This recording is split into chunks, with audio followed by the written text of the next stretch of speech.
தெரியும் என்று நினைக்கிறேன்.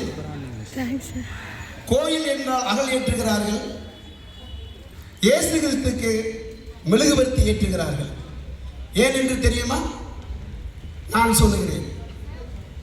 இறை தூதராக இந்த பூமியில் அவதரித்து மெழுகுவர்த்தி எப்படி உருகுகிறதோ அப்படியாக உலக மக்கள் அனைவருடைய நலனுக்காகவும் அவருடைய பாவங்களை தீர்ப்பதற்காகவும் அனுதினமும் உருகி உருகி எப்படி மெழுகுவர்த்தி வெளிச்சத்தை கொடுத்ததோ அதே போலத்தான் நாட்டு மக்களிடம் அற்புதங்களை நிகழ்த்தினார்.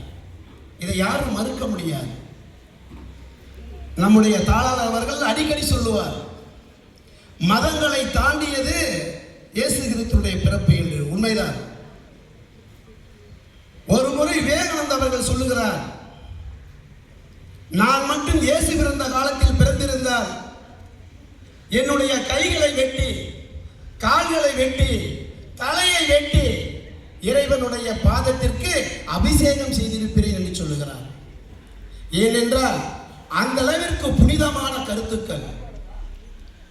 இயேசு கிறிஸ்து அவருடைய அற்புதங்களை சொல்லிக்கொண்டே போகலாம், ஆனால் அதற்கு கால அவகாசமானது குறுக்கப்பட்டிருக்கிறது என்பதால் ஒரே ஒரு சிறுகதையை மட்டும் சொல்லி வாய்ப்புக்கு நன்றி கூறி விடைபெற நினைக்கிறேன். இதோ அந்த சிறுகதை.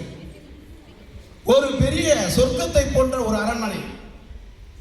அந்த அரண்மனைக்கு முன்னால் லட்சக்கணக்கான மக்கள் காத்திருக்கிறார்கள்.